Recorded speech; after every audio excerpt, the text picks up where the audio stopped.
is he?" she whispered, scanning the crowd, heart pounding. The piano waited. His seat was still empty. Maya Carter hid her piano skills from a father too broken to listen. But on graduation day, when she steps onto the stage with her mother's unfinished song, something extraordinary happens. What begins as a performance turns into a journey through grief, silence, music, and healing. From secret rehearsals in a garage to a standing ovation at a global summit, this is the story of a daughter who played the song the world didn't know it needed, and the father who finally heard it. Now, before we dive deeper, please subscribe to our channel. We share powerful, meaningful stories like this every day, and drop a comment below to let us know where you're watching from. Thank you so much, and now let's get back to the story. "Where is he?" Maya whispered under her breath, eyes darting anxiously across the crowded auditorium. Her classmates sat in perfect rows in their caps and gowns, shifting nervously, fanning themselves with programs, the air buzzing with excitement. Parents leaned forward in their seats, camera phones ready, the hum of anticipation growing louder with each passing second. Maya's hands resting in her lap trembled, not with stage fright but with disappointment. "He said he might come," she murmured again, this time softer, as if saying it too loudly might make it a lie. She looked toward the fifth row on the left, the seat she had reserved for him, marked with a simple white card that read, V. Carter. It was still empty. As the principal stepped up to the podium and began the introduction for the closing performance, Maya's name echoed across the gym. And now, to honor the graduating class with a special performance, Maya Carter. There was polite applause as Maya stood. Her legs moved automatically, though her heart sank deeper with every step she took toward the baby grand piano that waited under the stage lights. She had imagined this moment 1,000 different ways. In some versions he cheered, in others he stood in stunned silence. But in every version her father was there. Now all she had was that empty chair. As she passed the first row, she caught glimpses of people smiling at her.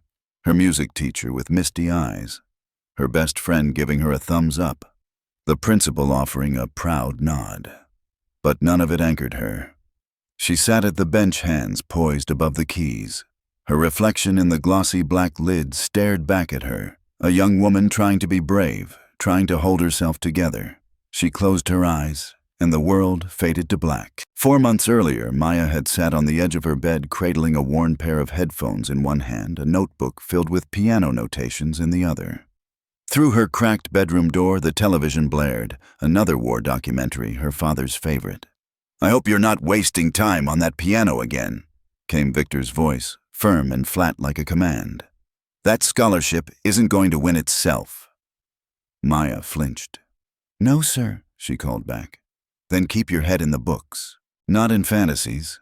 She didn't reply. She waited until his footsteps retreated down the hallway, then slipped out of her room with a flashlight and sheet music tucked under her hoodie. She crept past the living room where Victor sat in his worn recliner arms, crossed eyes glued to the screen, the light flickering off his sharp, tired features, and made her way into the garage. The cold air hit her skin sharp and metallic. The garage smelled of oil and memory. In the far corner stood her mother's old upright piano, shrouded in a dust cover as if it too had been buried with her. She peeled it back gently, as if disturbing a ghost.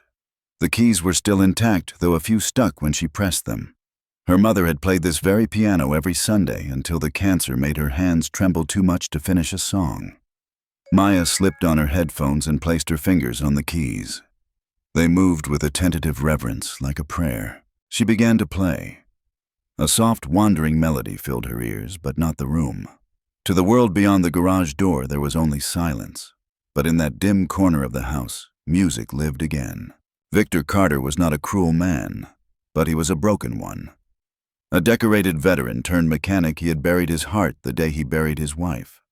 The piano, her most cherished possession, had been the first thing he banished from the house. "We need to live in the real world now," he'd said, boxing up her music sheets and photos. From that moment on, emotion had no home in their house. Only order, only silence. Maya grew up with two versions of herself.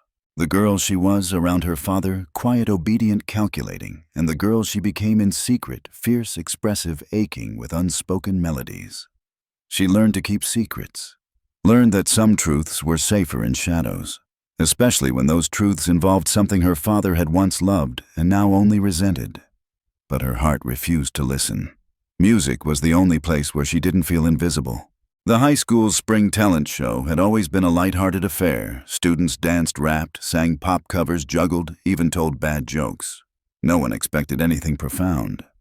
So when Maya's music teacher, Mrs. Hanley, suggested she audition, Maya laughed it off. "My dad would kill me." "He doesn't have to know," Mrs. Hanley said, lowering her voice, eyes kind but insistent. "I've heard you through the door during lunch. You play like you're carrying something heavy. People need to hear that." "It's just for me," Maya said quickly. "No," Mrs. Hanley replied. "It's for the version of you that refuses to disappear." And without another word, she handed in Maya's name. That afternoon, Maya returned home to find her father standing in the kitchen holding her notebook of piano scores. It had fallen out of her backpack. Her heart seized in her chest. "What is this?" Victor asked, voice low and sharp. She froze. "It's someone else's." "You expect me to believe that?" he said, opening the notebook. "You wrote these." "It's nothing," she stammered. "Just doodles." Victor stared at her. "You're supposed to be preparing for college, for a real future, not chasing the past." Her voice cracked. "You mean chasing Mom?" Silence. Victor's jaw clenched, the veins in his neck rising. "She's gone, Maya," he said, barely above a whisper. "Music didn't save her. It won't save you either." Maya turned away. "It saves me every day, actually. You just wouldn't know because you've stopped listening to anything that sounds like her." Victor stared at her for a long time. Then he set the notebook down, walked past her, and didn't say another word the rest of the night. The talent show came and went, and Maya played a simple, heart-aching original composition, an unfinished lullaby her mother used to hum when putting her to bed. She performed it anonymously, listed in the program only as MC. No one knew it was her. But the standing ovation, the misty-eyed judges, and the tears from Mrs. Hanley afterward told her something important. She couldn't hide this part of herself forever. So when the school announced they were seeking a student to close the graduation ceremony, Maya volunteered. She didn't tell her father. She just marked a seat with his name and hoped. Now, sitting at the piano before the hushed auditorium, her eyes opened again. The seat was still empty. 1,000 emotions twisted in her chest, but one rose above them all, not anger, not sorrow. Resolve. If she had to play this for the ghost of her mother, or the child inside her still waiting for her father's love, so be it. Her fingers moved, and the first note struck like a ripple in glass, delicate, haunting, real. The auditorium fell into stillness as Maya played the first bars of her mother's unfinished melody. But this time she wasn't mimicking. She wasn't hiding. This time, she was finishing the song. The notes hung in the air like breath held too long. As Maya moved through the melody, soft, deliberate, and aching, something within her began to shift. She wasn't just playing her mother's song anymore. She was rewriting it, one tender phrase at a time. The original lullaby had no ending, just a delicate trail that vanished like fog. Her mother had stopped composing it halfway through her treatments, her strength unraveling faster than the music could be written. But Maya had always believed it wasn't unfinished. It was waiting. Waiting for this. Waiting for her. Each measure she now added felt like a conversation through time, a soft response to the sorrow that had once silenced their home. She wasn't writing a finale. She was writing a forgiveness, one her mother never got to give, one her father never asked for. One she needed to play into the world even if no one listened. She never looked up at the crowd again. She didn't need their approval. She needed release. 2 days before the ceremony, a quiet envelope slipped through the metal slot of Victor Carter's front door. It landed soundlessly on the rug, white and unassuming. He didn't notice it at first. The day had been long filled with transmission repairs, a dropped engine block, and a migraine that settled in his temples like fire. The garage reeked of grease. His hands were raw. He tossed his boots into the corner and collapsed into his recliner, remote in hand, expecting the usual silence. Then he noticed the envelope. He picked it up, eyeing the school district seal on the corner. With a sigh, he tore it open. Inside was a short note written in tidy cursive on school letterhead. Mr. Carter, your daughter is performing something very special at the graduation ceremony. We felt you should know. I hope you'll be there to witness it, even if she doesn't expect you. No RSVP required. Just show up. P.S. She's incredible, Mrs. Hanley. He stared at it for a long time, his throat tightening around words he couldn't form. Then he noticed the second item in the envelope, a simple single ticket, not mailed by Maya, not accompanied by a plea, just an open door. Victor pressed his hand to his forehead and exhaled a deep, splintered breath. She never told me, he murmured, because she didn't believe he would come, and for good reason. That night he walked into the garage for the first time in months. The dust-covered piano stood like a monument to the woman he had loved and failed. For years he'd ignored it, refused to even glance toward it, but now he reached out, lifting the cover with trembling fingers. The keys were worn. A few had tiny hairline cracks, but the sight of them, the familiar ivory and shadow, jolted something in him. He remembered the first time he'd seen his wife play. They were barely 20, both working double shifts at the hospital, he as security, she as an aide. She'd sat down at the piano in the waiting room one quiet night and played a lullaby so hauntingly beautiful, patients in wheelchairs rolled closer just to listen. He remembered the look she gave him after, as if to say, "This is the part of me I hope you never silence." And yet he had. In his grief, in his fear, in his misguided attempt to survive. He had silenced Maya too, not with fists or fury, but with absence, with words left unsaid. He reached for the piano bench, slowly, awkwardly, sat down, stared at the keys, pressed one. It echoed softly in the garage like the voice of a ghost. He couldn't play, but maybe he could finally listen. In the days leading to graduation, Maya lived like a shadow. She practiced each evening after her father fell asleep, headphones snug, fingers working through her revised ending again and again until it flowed like memory. She didn't dare hope he'd come. But every time she looked at the white chair card in her backpack, a part of her heart whispered, "Maybe." Mrs. Hanley stopped her in the hallway after finals and placed a soft hand on her shoulder. "I mailed it," she said simply. Maya blinked. "You what?" "The invitation. I mailed it to your father. He should know what he's missing." "I didn't ask you to do that." "I know, but I've taught thousands of kids. And you, Maya, you're one of the rare ones. You don't just play the piano, you speak with it. That deserves to be heard, even by someone who's been deaf to it too long." Maya didn't say thank you. She didn't say anything at all. She just walked home, tears silently slipping down her cheeks because a storm of hope and dread had begun building in her chest, and she had no way of stopping it now. Graduation morning arrived in a golden hush. Maya buttoned her gown with trembling fingers. Her reflection stared back at her in the mirror, taller, more composed than she remembered. Older, not just because of the cap and tassel, but because of everything she had survived silently.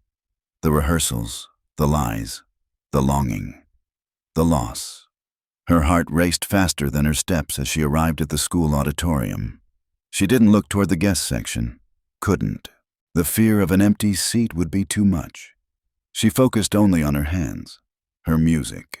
As the ceremony unfolded, names read, diplomas handed out, speeches made. Maya sat quietly, her mind a blur of half-melodies and unfinished conversations. And then her name was called. Maya Carter. The applause rang out. She stood and walked toward the piano. She never saw him enter, never heard the faint shuffle of boots pausing in the back doorway, never felt the heat of his eyes landing on her from the shadows. Victor didn't sit. Not yet. He stood just inside the threshold, stunned, unable to breathe. His daughter, his reserved, quiet, careful daughter, sat at the grand piano like she had been born to belong there. Her hands poised her shoulders strong. She exhaled softly and began to play. The melody was familiar. A ghost, a heartbeat. It was her mother's song. but richer now, stronger, bolder. Victor's breath caught in his throat as he realized what he was hearing. Maya had finished it. She had taken the broken lullaby and mended it. She had given it wings, and with each note she poured herself into it. Her sorrow, her rage, her love, her loneliness. The melody rose and soared, then curled into something unbearably tender. Victor took a step forward, drawn like a man starving to a feast.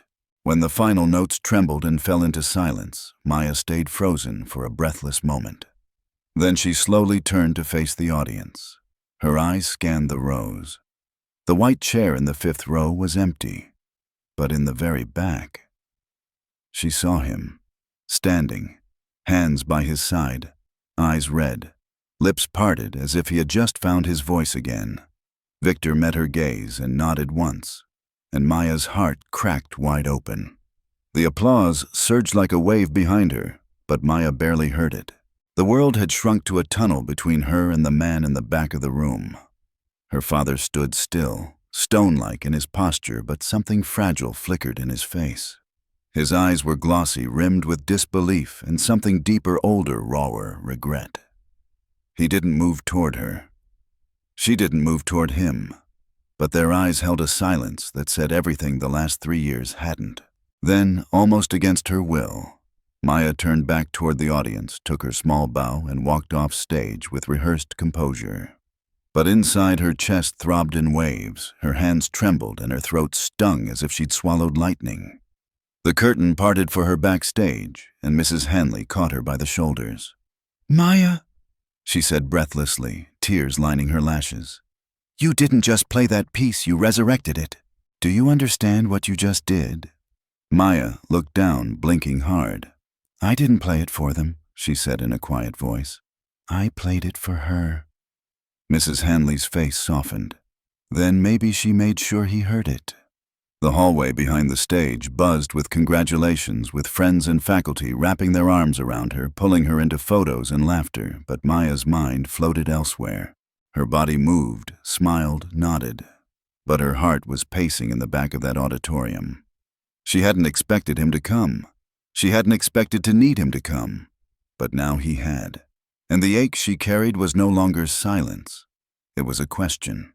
Victor stood outside the school building, tucked beneath a sycamore tree, his eyes fixed on the entrance.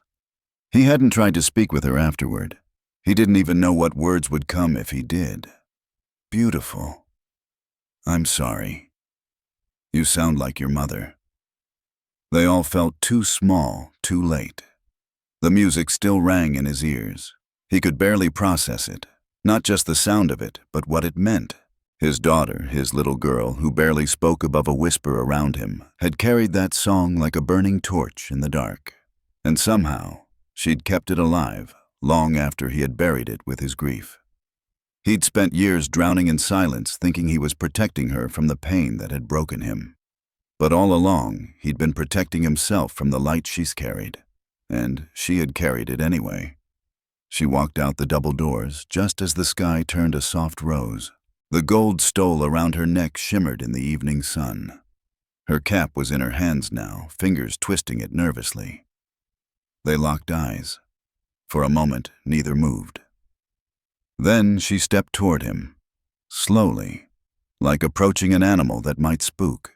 He stood straighter. Not in formality, but because guilt had made him feel so small he forgot what it felt like to look his daughter in the eyes. They stopped a foot apart. The air between them pulsed. Finally, Maya spoke.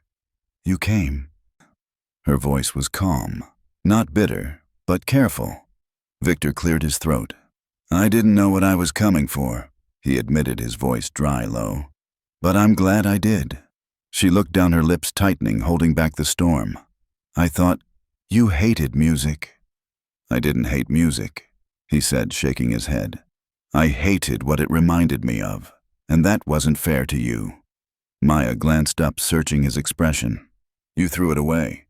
Her music, my music. You acted like it didn't matter." "It mattered too much," he whispered. "That's why I buried it. I thought if I heard it again, I'd fall apart." Her eyes glistened. "So you let me fall apart instead." The words cut deep, not out of spite, but because they were true. Victor's hands clenched and unclenched.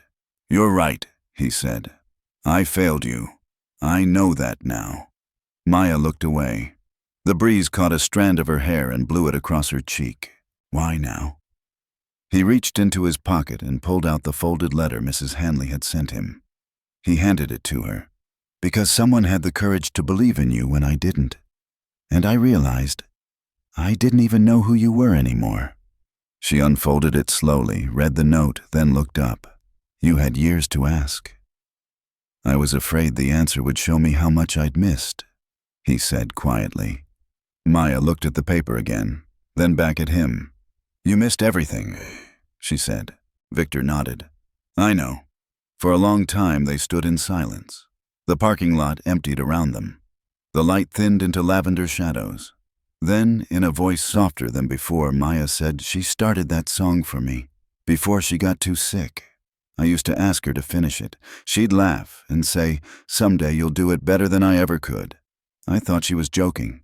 Victor's chest rose slowly, as if that memory had brought him breath for the first time in years. "I remember that song," he said. "She used to hum it while folding your baby clothes, sometimes in her sleep." Maya looked up, her eyes wet. "Do you remember how it ended?" he swallowed. "No." She stepped closer, opened her palm, and pressed a folded sheet of music into his hand. Her final arrangement. The ending she had written. Victor held it like it might shatter. "She didn't write the ending," Maya said softly, "because it was supposed to be mine." He stared at the page. "It's beautiful." So was she. He looked at her then, not as the little girl he'd tried to protect from the world, not as the ghost of his wife, not even as the pianist who had stunned a room full of strangers, but as his daughter, whole, brave, unbreakable. "Can I hear it again?" he asked. Maya tilted her head. "You mean now?" Victor nodded. If you want to." She looked at him for a long moment.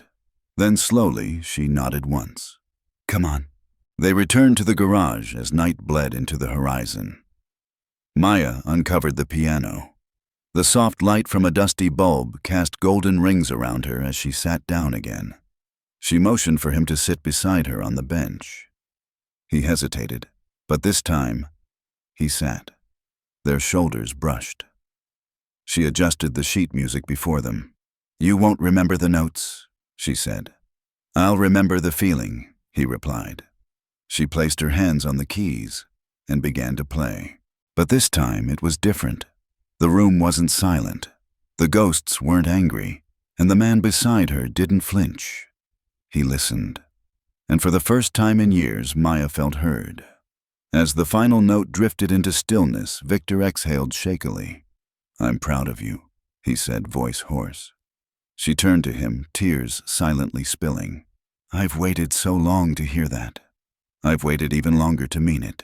He placed a calloused hand gently over hers.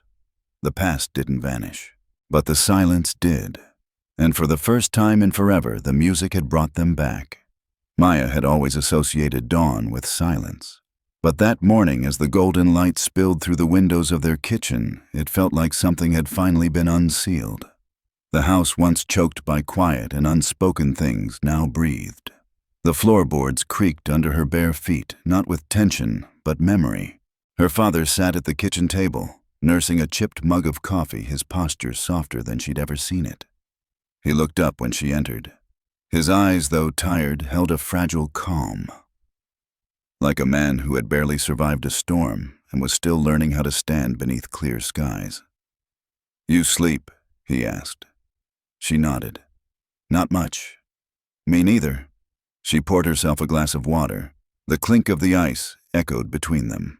"I was thinking," he began carefully, "maybe we could tune that old piano up. It deserves more than a cold garage." Maya blinked, surprised. He took another sip of coffee, eyes on the table. "We could bring it inside, to the living room, like it used to be." Her hand froze around the glass. Slowly, she set it down. "You'd be okay with that?" Victor looked at her, really looked, and nodded. "I think it's time." The words struck her more deeply than he knew, because moving the piano wasn't just a practical change. It was a declaration, an invitation, an apology, a beginning. The next day, Victor backed his truck into the driveway, and together they lifted the piano piece by piece. It was heavier than she remembered, but not impossible, just stubborn, like it had waited too long to come home. They set it in the corner where the TV used to be, the spot her mother had always claimed had the best acoustics in the room. Victor ran a gentle cloth across the keys dust blooming in the sunlight. "I'll call someone to fix the tuning," he said. "Maybe even repaint the legs." Maya smiled faintly. "Let's leave the scratches. They're part of it." He looked at her with a soft sort of pride. "You get that from her. She never threw anything away," Maya said, brushing her fingers along the cracked wood. "Not even broken things," he replied. "Especially not broken things." They stood in silence for a long time, the kind of silence that didn't ache anymore. Then he cleared his throat. "You said she was writing that lullaby for you." "She was. You ever think about writing more, I mean, for real?" Maya hesitated. "I don't know. I never thought it would matter." Victor turned toward her, voice low but certain. "It matters." She didn't respond, but the words lingered in her chest like a second heartbeat. A week passed. Graduation celebrations came and went. Balloons, photos, family, friends. Maya smiled through it all, but something had shifted inside her. Not a bad shift. A tender one. Like the ground beneath her feet had grown roots. Then, one warm morning, a letter arrived. Maya almost threw it out. It looked like junk mail. No return address. Just a silver seal pressed into the flap. She opened it lazily, standing by the sink. Then her breath caught. "Dear Miss Carter, we had the immense pleasure of reviewing the footage of your original composition performed at your high school graduation. We were moved beyond measure. Your former teacher, Mrs. Hanley, submitted your piece on your behalf to the Westwood Conservatory's Emerging Composers Program. Though the deadline had passed, we made an exception after reviewing your submission. We would like to offer you a full scholarship to attend our 6-week summer residency beginning next month.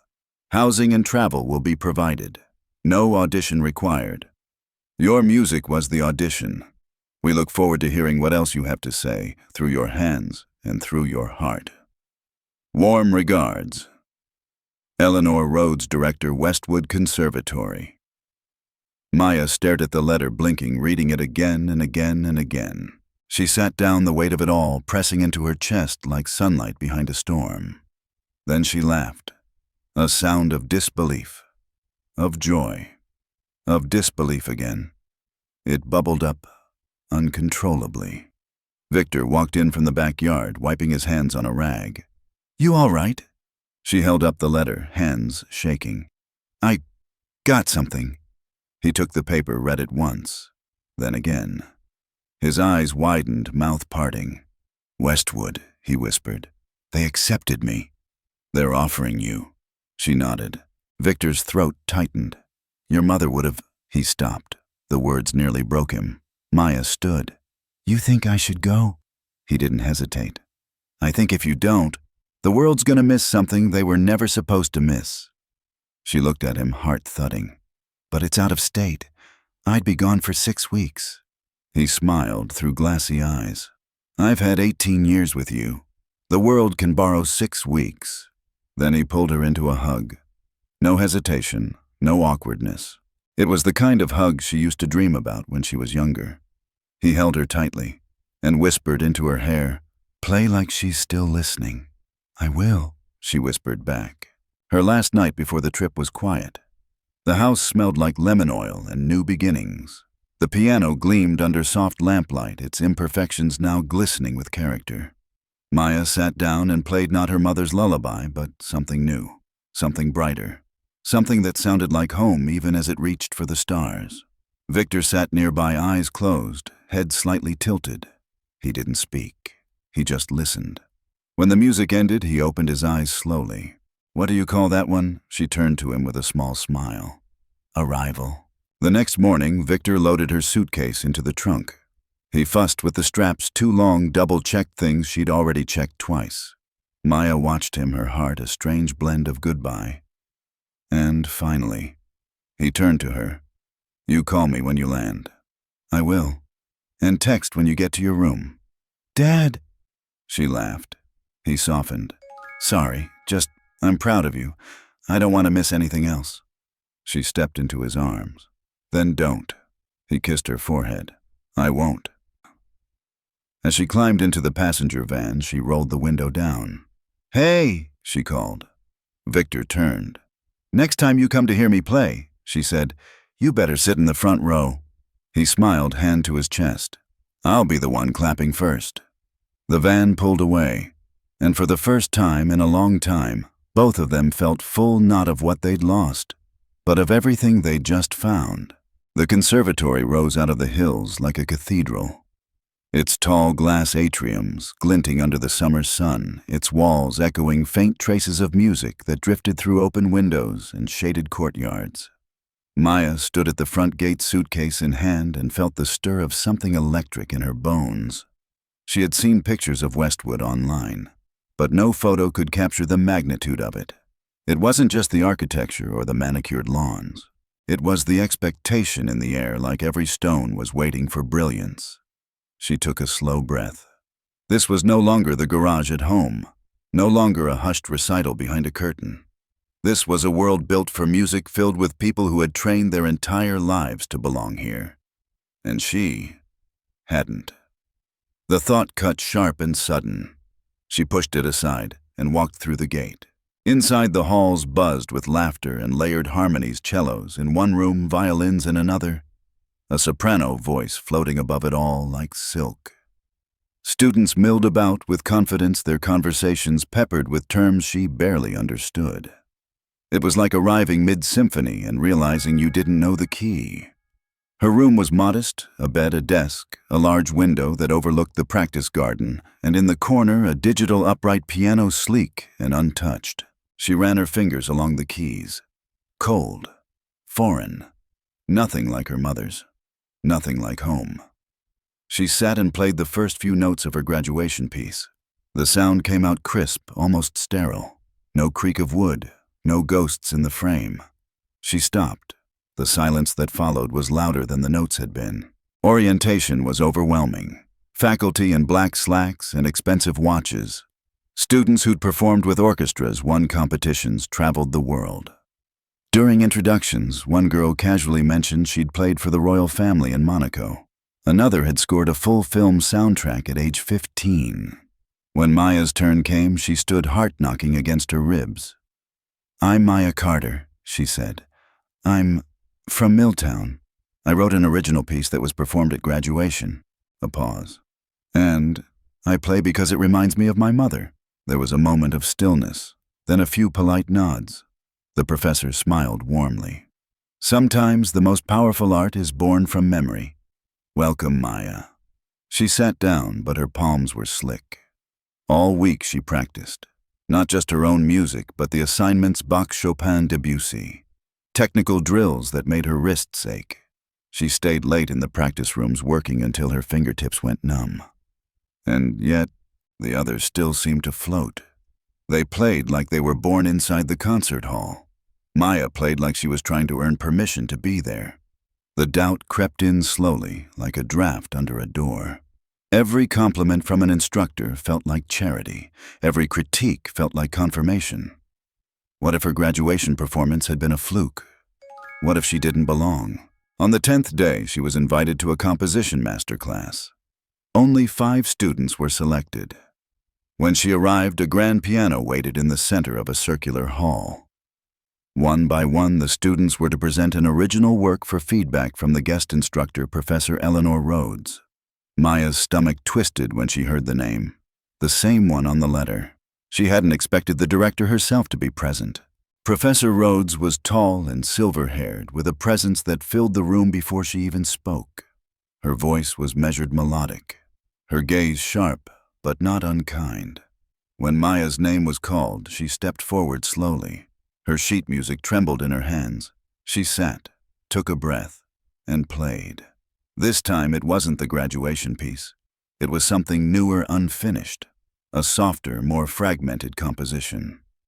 The melody drifted unsure of itself. It ended without resolve. She sat still after the final note, embarrassed, ready for dismissal. Professor Rhodes tilted her head. "Why didn't you finish it?" Maya hesitated. "Because I didn't know how to end it." The professor nodded slowly. "That's fair. But what if the ending was never supposed to sound complete? What if the purpose was to linger?" Maya looked up. Rhodes stepped forward, her gaze narrowing, not critically but curiously. "Who taught you to write like that?" "No one," Maya said softly. "I just listened." "To whom?" "To everything I missed. Everything I wish I'd said." There was a long silence. Rhodes knelt beside her. "Your phrasing," she said, her voice quiet now, "reminds me of someone I studied with once. A woman named Celia Carter." Maya's breath caught. "My mother," she whispered. Rhodes blinked. "She was your—" She stood slowly. "Of course. The hands, the voicing." The professor looked away, suddenly overcome. "Your mother and I were students here together decades ago. She was brilliant, but she left before finishing the program." "She had me," Maya said. "She had a gift," Rhodes murmured. "I always wondered what happened to it." Then she looked Maya in the eye. "And now I know. It found its way back." Later that evening, Maya sat alone beneath the willow tree in the practice garden. The stars blinked overhead, and the soft rustle of wind moved through the leaves like applause. She held her phone in her lap. One missed call from her father. A text. "You okay? Been thinking about you." She smiled. Typed back, "I met someone who knew Mom. She said I remind her of her." "I'm okay, Dad. I think I'm more than okay." A pause. Then another message. "She'd be so proud of you. I am too." Maya looked up at the sky. Then she pulled her notebook into her lap and began to write. Not to finish anything, but to begin. Not for her mother, not even for her father. For herself. Because for the first time in her life, she wasn't playing to be understood. She was playing because she already was. The announcement came during a quiet Tuesday morning halfway through the residency. Maya had been in the practice room alone, fingers drifting through an unfinished composition, when a staff assistant tapped lightly on the glass. "They want you in the director's office." Maya blinked. "Now?" The woman smiled. "Now." Minutes later, Maya stood inside Professor Rhodes' studio, sunlight slanting through tall arched windows, floor-to-ceiling shelves lined with scores, first editions, and framed photos of legendary performances. A framed photo on the piano caught her eye, two young women standing in front of a university stage, arms around each other, grinning like the future had just opened wide. One of them was unmistakably her mother. Professor Rhodes noticed her gaze and said nothing at first. Then she smiled. "She laughed too much during rehearsals. We used to get scolded, but she never stopped smiling when she played." Maya felt the familiar ache pulse quietly behind her ribs. Rhodes folded her hands. "I didn't call you here to talk about the past. I called you here to talk about this." She slid a crisp flyer across the desk. At the top, bold letters, "Westwood Conservatory, Rising Stars Gala. Final concert of the summer season." Maya stared at the page. Her name was there, at the bottom, next to the word soloist. She swallowed. "Me. You." Rhodes confirmed.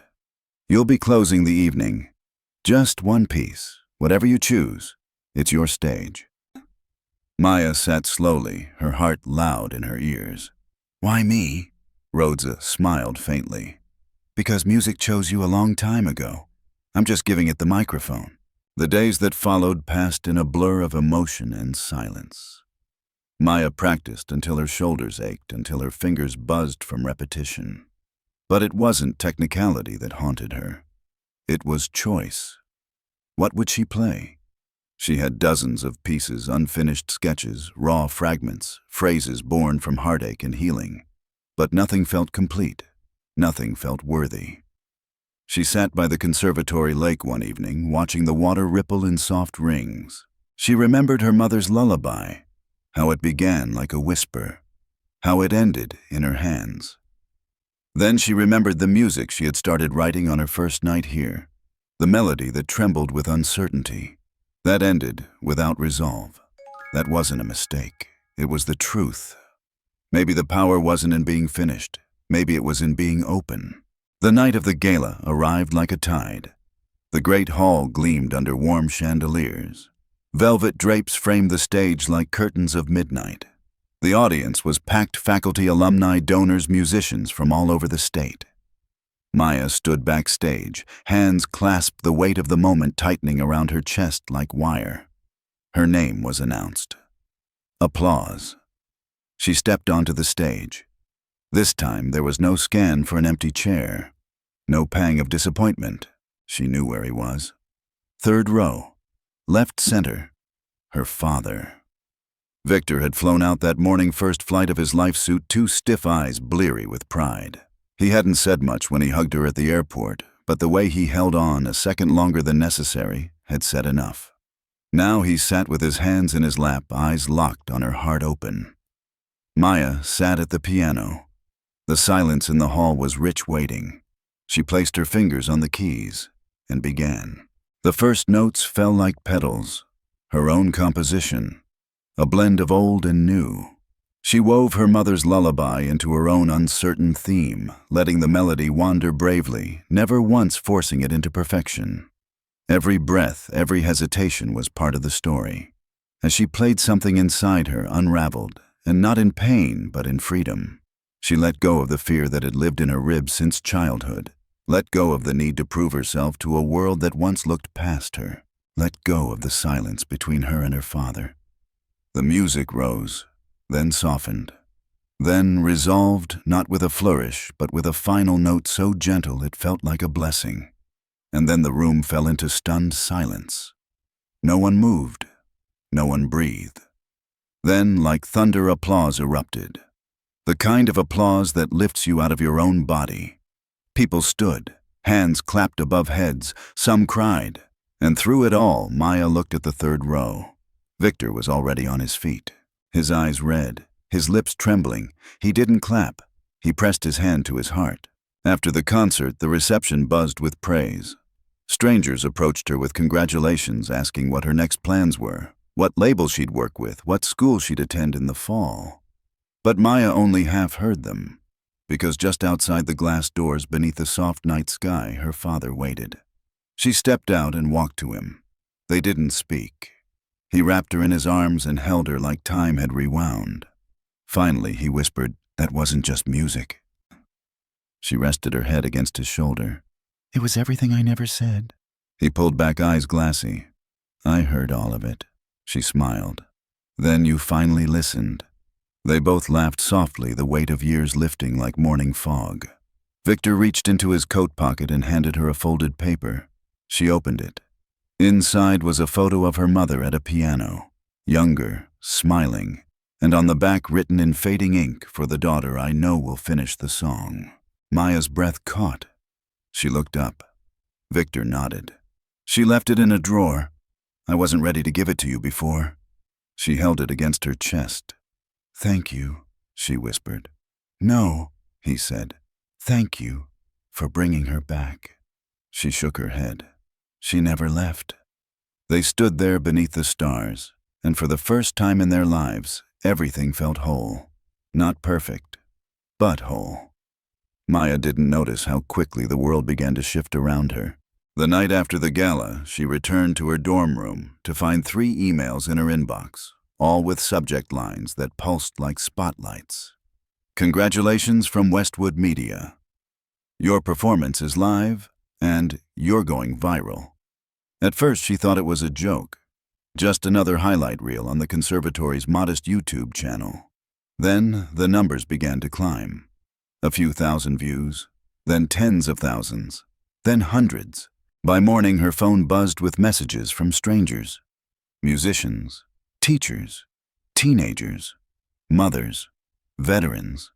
People from all walks of life who had sat at their screens watched her hands move across the keys and felt something stir deep in their own hearts. Some said her music reminded them of someone they'd lost. Others said they'd never cried listening to piano before. But the one message that made her stop everything came from a name she didn't expect to see: Julian Moreau. The Julian Moreau, one of the most acclaimed contemporary composers alive. known for his haunting film scores for symphonies that unraveled the soul, for finding young talent in forgotten corners of the world and lifting them into places they never imagined. His email was brief. Maya, I watched your performance 3 times. You have a voice in your hands I haven't heard in years. I'd like to invite you to study privately under me if you're willing. Not a formality, not a trial. Just music, just you and the piano. I don't extend this lightly, but I recognize what I heard. Let me know. Julian, Maya reread the message 10 times before she breathed. It didn't feel real. She didn't respond right away. Instead, she shut her laptop and went to the practice garden. The trees were whispering. The sky was burning orange with the fall of day. She sat on the bench and stared at her own hands. Hands that used to hide. That trembled in secret. That once pressed on dusty keys in a dark garage just to feel close to a mother long gone. Now those same hands were reaching into the world, were being seen. She called her father. "Hey, baby." Victor answered. "You okay?" There was always that note in his voice now, a quiet worry that somehow after all this healing she might still feel small. "I'm good," she said. Pause. "Actually, I'm more than good." She told him everything, about the video, the messages, the email from Moreau. There was silence on the other end. Then a long, slow breath. "You know what I think," he said at last. "What?" "I think your mother just clapped loud enough the whole world heard it." Her chest tightened. She wiped a tear away with the back of her hand. "You think I should do it?" "I think you already know the answer." Another pause. Wind brushed gently through the leaves. "I'm scared," she admitted. "I know," he said. "Do it anyway." 3 weeks later, she boarded a train bound for Julian Moreau's private studio in Vermont. The mountains were blanketed in early autumn maples, like fire sky, like silk. Her nerves prickled as the train curved through hills and fields. The studio was secluded, surrounded by pines perched beside a river that sang to the stones. Julian himself met her at the door. He was tall, bearded, in his 60s now, with a quiet energy that filled the space around him without effort. He offered her tea and pointed to a grand piano in the main room, old but well-loved. "No formalities," he said. "Just music." They played together the first day. Improvised. He would begin a phrase, she would echo it back. Then she would offer something uncertain, and he would catch it mid-air, shape it, toss it back to her, like a conversation between old souls meeting for the first time. At the end of the session, he leaned back in his chair and said, "You don't write compositions, Maya. You write confessions. That's your power. Never lose that." Every day that followed was a deepening. He pushed her, asked her to rewrite melodies blindfolded, to compose after reading poetry, to walk into the forest and write what it sounded like in the key of D minor. He never treated her like a student. He treated her like a peer, as if her pain and her journey were already the foundation of greatness. And slowly, Maya began to believe it too. One rainy evening, as thunder rolled gently in the distance, Julian handed her an old folder. Inside were sheets of music handwritten, yellowed with age. Familiar. Maya's breath caught. "This is my mother's." Julian nodded. "She gave me copies years ago. Said they were unfinished. Said one day her daughter might want to see how she began." Tears spilled before she could stop them. Maya ran her fingers over the paper, tracing the notes like braille, like memory. Julian rose and placed a gentle hand on her shoulder. "Finish them." "I don't know how." "You do. You've been finishing her music your whole life." She stayed up all night reading every page. And when the sun rose, she sat at the piano and began again, not to imitate, but to answer. By the time she returned to Westwood, Maya was different. Not louder, not bolder, but more grounded, rooted in herself. Her new piece, a sweeping sonata composed as a dialogue between mother and daughter, was chosen to premiere at the National Young Composers Symposium. People from all over flew in to hear it. And as she walked onto the stage once more with lights warming her back and her father in the front row this time, yes, front row, she sat without fear, without apology. Because now the music wasn't a bridge to someone she missed. It was a lighthouse, a call into the future, and Maya Carter was no longer hiding behind the keys. She was the music now. The applause still echoed in Maya's mind as she walked off the stage of the National Young Composers Symposium, her fingers tingling, heart full. Backstage, the walls were lined with flowers and praise, and yet she stood alone for a moment, letting the quiet settle around her like a soft coat. She no longer needed the noise to feel seen. She had arrived. Later that week, she received a letter, not from a donor, not from a composer, not from any high-profile institution. It came from a middle school in a small Ohio town. Typed in bold, hopeful words, "Dear Maya, my students saw your performance and couldn't stop talking about it. Many of them don't have instruments at home.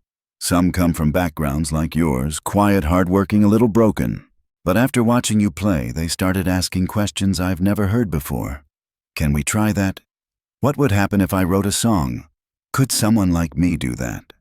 Would you ever consider visiting us not to perform, just to talk? To show them that music doesn't have to come from money or privilege, that sometimes it comes from grief, and love, and fire. You've already inspired them. I'd love for them to meet the soul behind the sound. Gratefully, Mrs. Elkins Music Department. Carver Middle School." Maya read it 3 times. She didn't need to think long. 2 weeks later, she arrived in Carver, an old steel town marked by boarded storefronts, cracked sidewalks, and the quiet resilience that lived in places people forgot. The school stood at the edge of a dried-up riverbed. The music wing smelled faintly of wood polish and chalk dust. It had only 2 upright pianos, one with a chipped G key. The other tuned slightly sharp, but to the children there, they were portals. Mrs. Elkins greeted her at the entrance, eyes wide smile, worn but warm. "Most of them don't know you're here," she whispered. "It's better that way. No nerves, just a girl at a piano." Maya smiled. "That's all I ever was."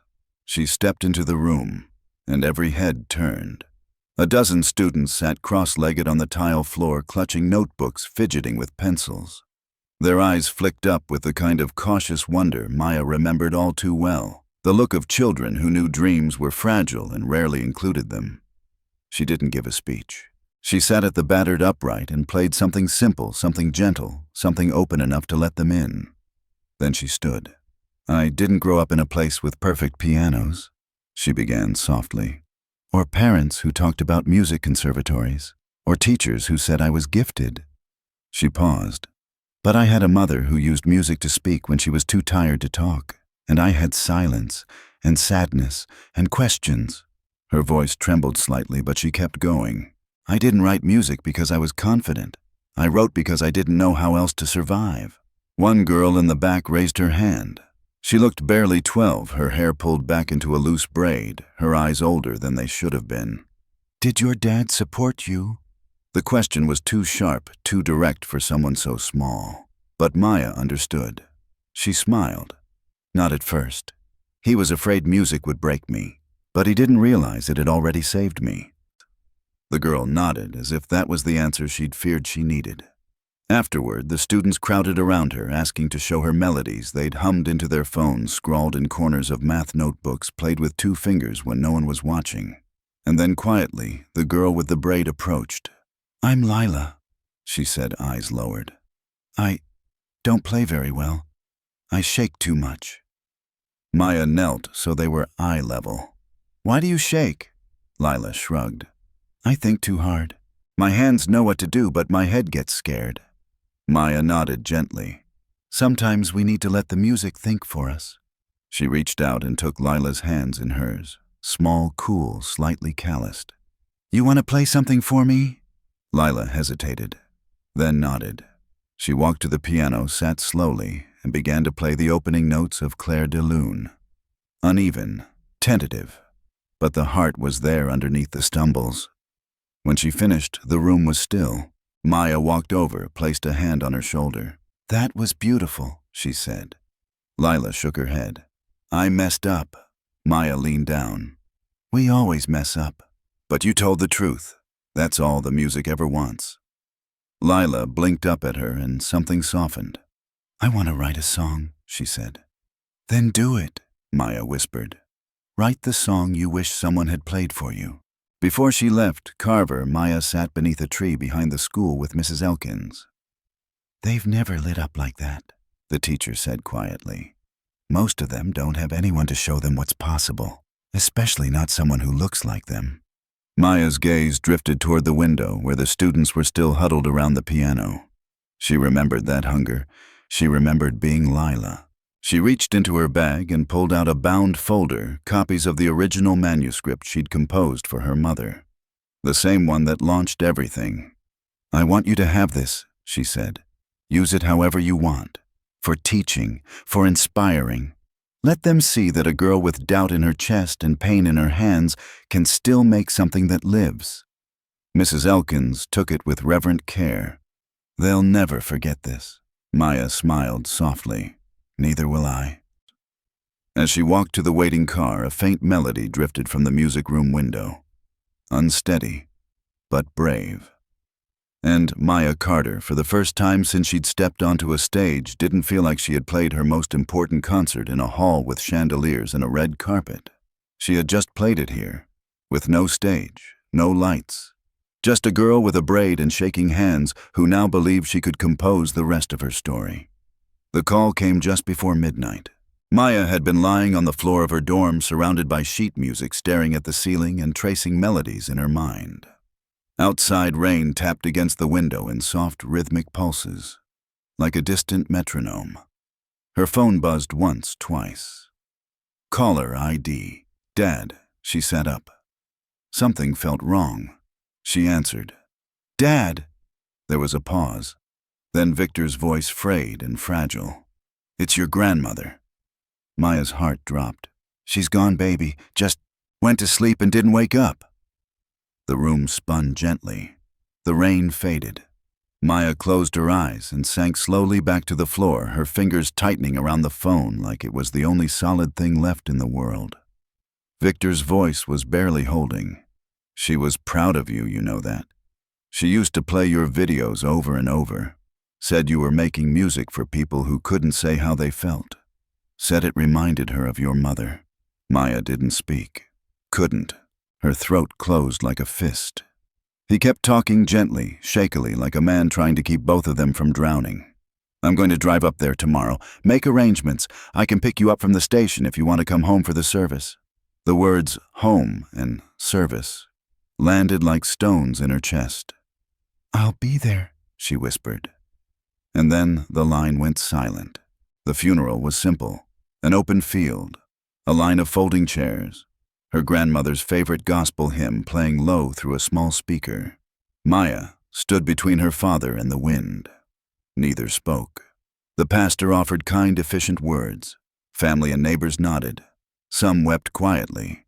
But Maya's tears didn't fall until she sat at the old piano in her grandmother's house, an ancient upright with a crooked leg and a chipped pedal. It was the piano her mother learned on. The one Maya used to crawl under as a child during Sunday visits, pretending it was a cave filled with secrets. Now, sitting before it felt like looking into a mirror of time. Her fingers hovered over the keys. She pressed one. The sound rang out dusty and trembling, like breath returning after years held too long. Victor sat nearby in the doorway, hands in his lap, eyes unreadable. "She used to hum when she played," he said after a while. "Didn't matter if the notes were right. She said her soul filled in the parts her fingers missed." Maya smiled faintly through her tears. "That's how I learned," she whispered. She began to play. Not something rehearsed, not something polished, just mourning. She let the grief pour through her hands in scattered intervals. Sometimes it came out like lullabies, sometimes like thunder. Her father didn't move, not even when she paused and whispered, "I don't think I ever really said goodbye to Mom." Victor looked down. "I didn't either." A long silence stretched between them. "I was so angry after she left," Maya said quietly. "At you, at God, at the world. I used to think if I played loud enough, maybe she'd hear me somewhere." "She did," Victor said. "I think she always did." They sat in that small living room, shadows stretching across the faded carpet, the piano humming in soft echoes between them. That night Maya didn't sleep. She walked through her grandmother's home, touching things: old picture frames, a quilt draped over a chair, hymnals stacked on the shelf, every object pulsing with memory. And then she returned to the piano. She began to write. Not just a song, not just a tribute, but a story. A requiem for generations of women who carried melody through silence, who hummed in the dark, who taught music not through lessons, but through love. She called it inheritance. Back at the conservatory, she couldn't write fast enough.